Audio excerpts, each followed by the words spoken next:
കേന്ദ്ര സർവകലാശാലയിൽ house keeping staff അടക്കം നിരവധി തസ്തികകളിൽ താൽക്കാലിക ജീവനക്കാരെ നിയമിക്കുന്നത് RSS നിയന്ത്രണത്തിൽ. BMS വഴി ലിസ്റ്റ് നൽകിയാണ് നിയമനം. ഇന്റർവ്യൂ പ്രഹസനമാക്കി വർഷങ്ങളായി നിയമനം നടത്തുന്നതിന്റെ കൂടുതൽ തെളിവുകൾ പുറത്തുവന്നു.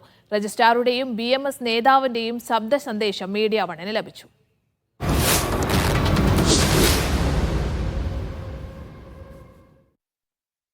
കാസർഗോഡ് കേരള കേന്ദ്ര സർവകലാശാലയിൽ നൂറുകണക്കിന് തൂപ്പുകാരെയും സെക്യൂരിറ്റി ജീവനക്കാരെയും RSS നിയന്ത്രണത്തിൽ നിയമിക്കുന്നതായി നേരത്തെ തന്നെ ആക്ഷേപമുയർന്നതാണ്.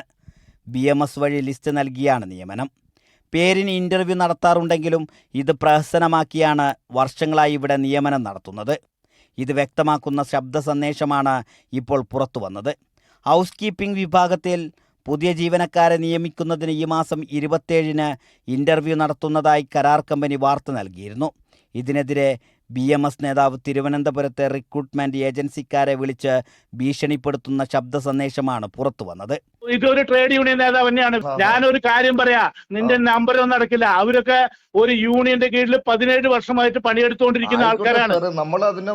പിന്നെ നീ എന്താ ഉണ്ടാക്കുന്നത്? നീ ഇവിടെ വന്നിട്ട് നീ ഉണ്ടാക്കാൻ ആരുടെ? നീ നിന്നെ കയ്യിൽ കിട്ടിയിട്ടുണ്ടെങ്കിലോ നിന്നെ അടിച്ചിട്ട് കൊല്ലും ഞങ്ങളെ കൂടിയിട്ട്. ഓടിപ്പോയ്ക്കോ നീ ഇവിടുന്ന്.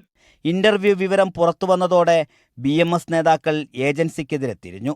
സർവകലാശാല രജിസ്ട്രാറും റിക്രൂട്ടിംഗ് ഏജൻസിയുടെ ഓഫീസിൽ വിളിച്ച് ഇന്റർവ്യൂ മാറ്റിവെച്ചതായി അറിയിക്കണമെന്ന് സമ്മർദ്ദം ചെലുത്തുന്ന ശബ്ദ സന്ദേശവും പുറത്തു വന്നിട്ടുണ്ട്. നിങ്ങൾ ആ മറ്റേ മിനിയാന്ന് നമ്മുടെ ഏജൻസിന്റെ ആളാണോ? ഏജൻസിയുടെ ആളാണ്.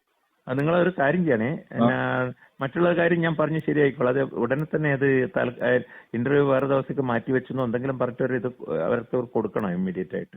RSS നൽകുന്ന ലിസ്റ്റിൽ നിന്നും സാധാരണ റിക്രൂട്ട്മെന്റ് നടത്താറുള്ള ഏജൻസി ഇത്തവണ BMSുമായി ഉണ്ടായ തർക്കത്തെ തുടർന്നാണ് ഇന്റർവ്യൂ വിവരം പുറത്തുവിട്ടതെന്നാണ് സൂചന. BMSുമായി സംസാരിച്ച് പ്രശ്നം പരിഹരിക്കാമെന്ന നിർദ്ദേശവും രജിസ്ട്രാർ ഏജൻസിക്ക് നൽകുന്നുണ്ട്. ഷഫീഖ് നസ്രുള്ള, മീഡിയ 1, കാസർഗോഡ്.